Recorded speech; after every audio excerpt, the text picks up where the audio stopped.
La tecnología sigue avanzando, nuevos desarrollos y oportunidades que nos asombran jornada tras jornada porque los anuncios son vertiginosos. Entre ellos, Salvador, ha llegado la inteligencia artificial. ¿Cómo te ha encontrado? Bueno, quiero aclarar en primer lugar que lo que usted está escuchando no es mi voz en la inteligencia artificial, No. sino que yo estoy personalmente en la radio, porque Sí, eso hay sí. que aclararlo ahora. Porque ¿no? ahora la similitud Sí. es impresionante. No, impresionante. Lo que se ha hecho con la inteligencia artificial es impresionante. Ya ha traído problemas. Es notable que en 2 meses de llegar, 100 millones, tiene ya 100 millones de usuarios, lo que quiere decir que conmovió en 2 meses nada más, cuando TikTok necesitó algo así como 8 meses Claro. para tener los mismos usuarios. Parecería que hay una fascinación por la inteligencia artificial, Ujú. sí. Pero el diario inglés, The Guardian, tuvo problemas porque por la inteligencia artificial se referían a artículos, tomándolos como base del diario, que no existían, Mirá. ¿no? Es decir, que ya empezamos a tener los problemas, sobre todo porque en un caso a un profesor de la universidad lo acusaron de abusos sexuales, ¿no? Cosa que tampoco había sucedido. Y eso hace que Por la mucha gente, manipulación claro, de la imagen, la voz y todos los, y los los datos, rasgos. Claro. porque aparecen todos los datos, está toda tu historia allí, ¿no? Y el problema es un problema grave para la sociedad, porque la sociedad tiene que empezar a regular eso. Ujú. Yo creo que nosotros no podemos de ninguna manera parar el avance de la tecnología, pero tenemos que aprender a regularlo. Imponerlo dentro de un marco ético de su uso y funcionamiento. Por supuesto, y va a ser difícil de controlar, como muchas cosas que pasan por Internet, difícil de controlar, pero hay que hacerlo porque además tiene sus ventajas todo esto. Ahora, conversaba con algunos profesores y me decía el problema que ellos tienen, porque los alumnos entran a la inteligencia artificial y que ellos piden un trabajo y lo tienen que hacer, la inteligencia artificial lo hace. Les dan algunas instrucciones y le devuelve un trabajo terminado para presentar. Sí. Entonces, él me decía uno de los profesores, yo estoy exigiendo el trabajo manuscrito, Claro. ¿no? Es decir, volvemos para atrás, Ujú. ¿no? Porque el trabajo manuscrito, entonces hay que escribirlo todo. Y la otra cosa dice, volvemos a tomar la lección oral, Y claro. ¿no? Y los exámenes orales, porque no sabemos si es él el que sabe o si es la inteligencia artificial la que está funcionando, ¿no?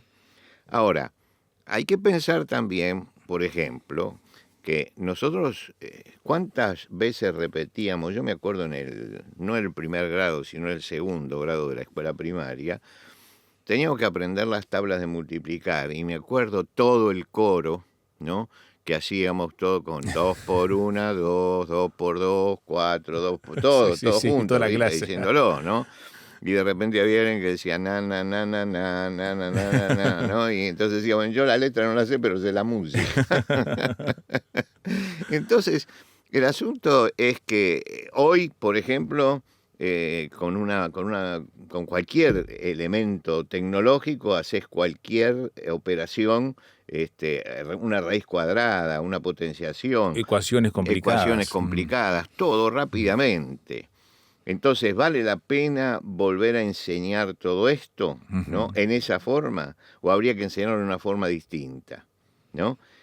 Son preguntas, yo no tengo respuesta, tengo preguntas, ¿no? Frente a las novedades, siempre no abro juicio ni positivo ni negativo, Claro. pero abro las preguntas que hay preguntas. Ujú. Me acuerdo que me invitaron a la Feria del Libro de Buenos Aires cuando empezaba la globalización a hablar sobre la globalización.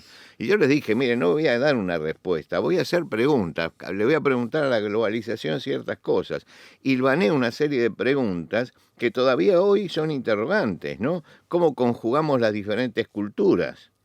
Que es el problema que estamos viviendo hoy, ¿no es cierto? Hay culturas que son muy cerradas, para nosotros muy cerradas, y para ellos nosotros somos muy abiertos, ¿no? Y muy conservadores ellos, muy progresistas nosotros, y viceversa, ¿no? Entonces, el asunto es saber ¿Cuáles son las preguntas? Y yo creo que en este momento, en cuanto a la inteligencia artificial, estamos en la etapa de las preguntas. No tenemos que preguntar todavía. No demos respuestas rápidas. Esto hay que prohibirlo o esto hay que legalizarlo. Tenemos que decir cómo lo vamos a manejar, porque estamos frente a un problema y frente a un problema grande. Pero juntamente con esto empezamos a anunciar, como siempre que aparece algo nuevo, la muerte de algo, la muerte de lo anterior, ¿no? Y en ese caso los libros han sido uno de los ataques preferidos, ¿no? Ahora, yo quiero recordarle a la gente que en un momento dado la radio era el único elemento que teníamos de comunicación, el único elemento que teníamos de comunicación. Hasta antes de la televisión. Sí, hasta antes de la televisión. Cuando salió la televisión, entonces decía, se muere la radio, y no se murió. ¿No? Acá estamos haciendo radio. Estamos haciendo radio todavía. Pero resulta que la radio tomó otro carril. Es decir, aprendió a convivir. Se adaptó. Se adaptó, ¿no? a la televisión. Y la televisión tuvo que adaptarse también a la radio, porque no puede competir la televisión con la radio. Yo creo que es superior lo que produce la radio que lo que produce la televisión. ¿Por qué? Porque cuando vos estás escuchando un programa de radio, yo me acuerdo de mi infancia, y sucedía en la selva, ¿no? Se escuchaban todos los ruidos de la selva, y entonces se desarrollaba la imaginación, porque vos tenías que poner imaginación. En la televisión no hay imaginación. Te muestran todo, el producto absolutamente terminado, todo. los detalles. La otra cosa es que el ama de casa encendía la radio y hacía sus quehaceres domésticos escuchando la radio. No puede hacerlo con la televisión, ¿no? Es decir, hay cosas que cumplen una determinadas funciones y no hacen morir las otras, porque no pueden reemplazarla. Y yo creo que la inteligencia artificial va a llegar un momento que nos va a pasar como la televisión y como tantas otras, como Internet, por ejemplo, que bueno, que va a entrar y vamos a tener que adaptarnos. ¿No? a eso. Una adaptación a la realidad que nos está presentando la sociedad en ese momento. Ahora, el libro no puede morir. Y no puede morir no porque aparezca la inteligencia artificial, ni siquiera porque haya muchos conservadores, sino porque el libro, como tal, ¿no? Es irreemplazable, porque la inteligencia artificial no tiene sentimientos, ¿no? Es decir, junta una cantidad de datos, inventa algo, pero es absolutamente impersonal lo que hace, a pesar de que quiere ser personal. El libro, hay una persona detrás, y uno percibe a esa persona que está escribiendo. Cuando el que va a escribir se encuentra con la página en blanco, lo primero que piensa es, esto va a llegar a muchos, lo va a leer mucha gente. Entonces, ¿qué escribo? Y uno lo hace en forma temerosa, porque sabe que esto no tiene límite. Cuando uno lanza al mercado un libro, ese libro va a todos lados y puede llegar a cualquier lado, ¿no? Entonces, empieza una tarea, porque ahí va a tener que poner lo mejor de él. La creatividad. No va a poder seguro. hacer nunca la inteligencia artificial un Quijote, por ejemplo. No va a poder hacer. Y no lo va a poder hacer porque detrás estaba Cervantes. Y hay toda una concepción filosófica del mundo, de la época, que nosotros leemos el Quijote, por ejemplo, y aprendemos a reír y aprendemos a llorar con el mismo libro, ¿no? El Quijote es un libro conmovedor. Yo no, cuando leo el Quijote todos los años, le doy una leída a algunas partes del Quijote. Cuando llego al último capítulo, a mí se me caen las lágrimas, ¿no? ¿Por qué? Porque es un capítulo conmovedor. Esa muerte del Quijote con Sancho pidiéndole que salgan nuevamente a cabalgar, ¿no? Conmueve. Eso no lo puede hacer la inteligencia artificial, porque es inteligencia nada más. Pero Cervantes ponía el sentimiento en eso. ¿Cuántos anónimos árabes gestaron las mil y una noche, los cuentos de las mil y una noche? Y nosotros hoy penetramos el mundo árabe a través de eso. O dialogamos con Montaigne y con los ensayos de él, y nos conmovemos con alguien que hace siglos que desapareció. Y encontramos detrás a la persona, porque el libro nos trae a la persona, nos trae sus sentimientos, nos trae sus contradicciones, nos trae todo eso. La inteligencia artificial puede hacer cosas, yo diría, asépticas, ¿no es cierto? Pero no puede poner eso que tiene la persona. La misma discusión se dio ya en el pasado. Bueno, yo recuerdo la primera máquina que IBM, Sí. con la que trabajé en Buenos Aires, que teníamos que aprender primero el lenguaje de la máquina, Ujú, en aquel momento era el COBOL, ujú. y la máquina le dedicaron una habitación completa, ¿no? Donde entraron todos los elementos de la máquina, que había que climatizarla, ¿m? Y había que hacer las tarjetas para darle la información. Y bueno, y hoy yo tomo mi teléfono celular, ¿no? Tiene más Y tiene capacidad más que esa capacidad máquina. que esa máquina y más que eso. En aquel momento ya se empezó a decir que la máquina iba a derrotar al hombre, Ujú. ¿no? Y finalmente Kasparov fue derrotado por una máquina en un juego de ajedrez. Así Y me es. acuerdo que eso fue escandaloso para muchos, porque para los tecnólogos era el triunfo de la Sí. máquina sobre el hombre, la máquina Mm. sobre el hombre. Y yo me acuerdo que escribí en ese momento un artículo diciéndole que Kasparov, cuando termina todo eso, va y abraza a sus hijos y a su esposa y a su familia, y eso no lo puede hacer la máquina, porque está frente a un hombre que siente, ¿m?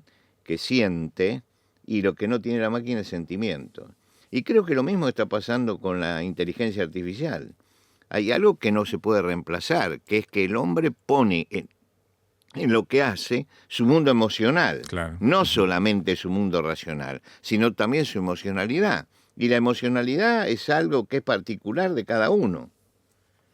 Entonces, por ese lado, es superior siempre el hombre a la máquina, y además siempre todas las tecnologías que vengan pueden reemplazar ciertas cosas, facilitar ciertas cosas, ¿no?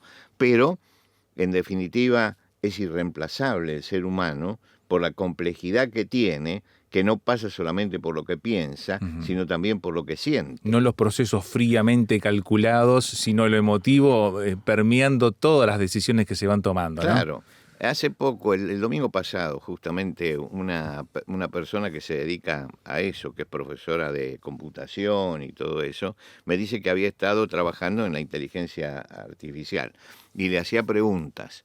Y en una pregunta le pregunta, ¿puedo ser amiga tuya? ¿No? Y entonces contesta la inteligencia artificial, no, yo soy inteligencia artificial, no tengo sentimientos, ¿no? Es decir, le contestó la verdad, no, no Ujú. tengo. Entonces, ¿por qué? Porque el hombre tiene algo que supera siempre a la máquina. Entonces, yo no me asusto de la inteligencia artificial. No me asusto porque va a poder hacer muchas cosas, tendremos que legalizarla, que ponerla, pero el hombre es irreemplazable. El hombre es irreemplazable, y el hombre es irreemplazable porque el hombre es una creación única de Dios. Ujú. Y como creación única es diferente a todas las cosas.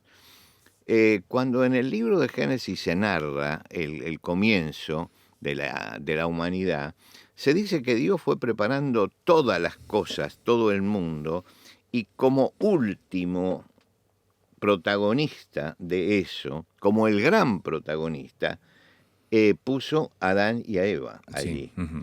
Él les dio aliento de Claro, vida, sí. y Ujú. yo cuando leo eso, yo que he visto mucho teatro, pienso justamente, lo miro con ojos de quien ha visto teatro. Dios prepara el escenario, ¿no? Y le pone una escenografía espectacular, Ujú.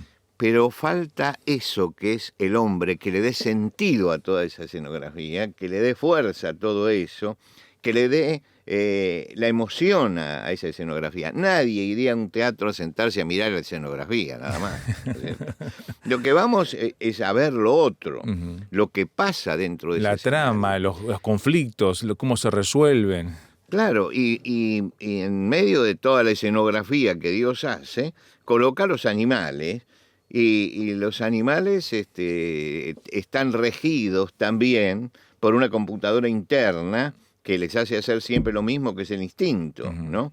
Pero cuando aparece el hombre y aparece la libertad, ese ser que piensa, siente y es libre y puede elegir, ese ser superior que pone Dios, que tiene el aliento de vida dentro de él, ¿no? Y que es hecho a semejanza de Dios, eso es irreemplazable por la máquina. Entonces creo que sería un acto de soberbia en el hombre pensar que con la inteligencia artificial va a poder suplantar la inteligencia humana, porque la inteligencia humana tiene ingredientes que la inteligencia artificial no tiene, porque tiene ingredientes que Dios puso en el hombre. Y el dedo de Dios poniendo en el hombre ciertas capacidades hace que el hombre no solamente sea una máquina de pensar, no solamente eso. Por eso hoy se discute la definición de Aristóteles cuando habla del hombre como el Homo sapiens, ¿no? Como el hombre que piensa. No, el hombre no es solamente pensamiento, es también sentimiento y es también voluntad. Y el pensamiento no es definitorio del hombre.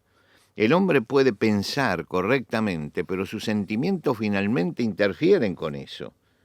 Y entonces, en esa dualidad del pensamiento y el sentimiento, es donde se va forjando la voluntad, que es el resultado de las dos cosas. Pero la voluntad del hombre no responde siempre a la lógica del pensamiento. Pasos racionalmente Claro. tomados. Entonces, el hombre no es solamente un ser racional, es también un ser emocional. Y es el juego de esas dos cosas lo que produce la voluntad humana. Por eso decimos, ¿cómo puede esta persona tan inteligente haber hecho esto? Y bueno, lo hace porque sus emociones estuvieron por encima de la razón. Y entonces toda la obra que el hombre hace, el libro, por ejemplo, tiene y forma parte de la razón, pero tiene toda la emocionalidad trabajando allí. Es esa mezcla. Y eso es la mezcla que no puede hacer la inteligencia artificial, porque no puede tener amistad, porque no puede sentir. Y eso es su gran limitación. Por lo tanto, la obra de Dios siempre, siempre, siempre es la obra superior, la obra que responde al creador directamente. La inteligencia artificial responde a la tecnología, a la programación, sí. Mientras que el hombre no. El hombre es un ser totalmente distinto. Por eso el ser humano es imprevisible. Nosotros podemos esperar del ser humano cualquier cosa, porque es imprevisible. En el juego de la racionalidad y la emocionalidad se producen muchas veces cosas que nos resultarían absurdas desde lo racional, pero que sin embargo desde lo emocional tienen un significado muy, pero muy especial. Yo conversaba con una persona que fue perseguida por los turcos, un armenio que fue perseguido por los turcos, y siendo chico, ¿no?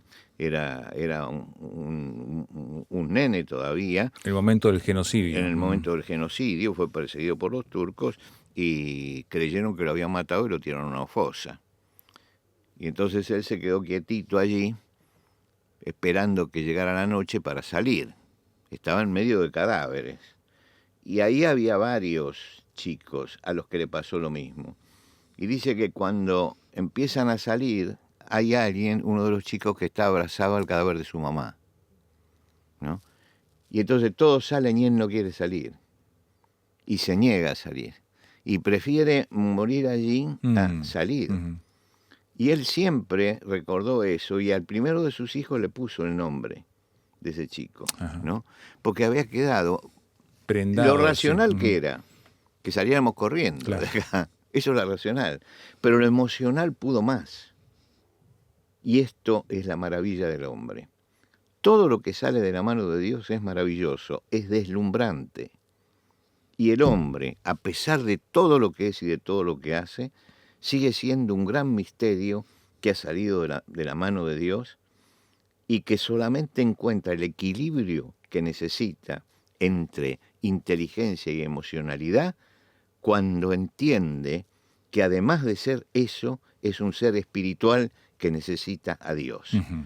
Es decir, que esas dos cosas, Trasciende allí, ¿no? claro, Ujú. se conjugan cuando entiende su trascendencia, que ha sido creado para lo trascendente.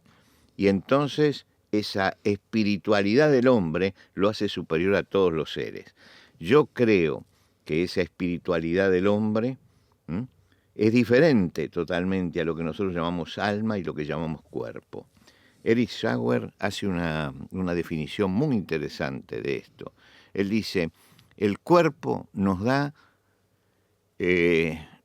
noción del mundo, de las cosas, porque con el cuerpo vemos, tocamos, oímos, ¿no?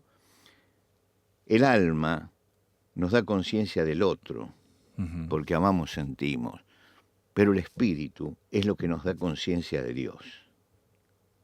Entonces, esa parte espiritual es fundamental. Por eso no me asusta la inteligencia artificial.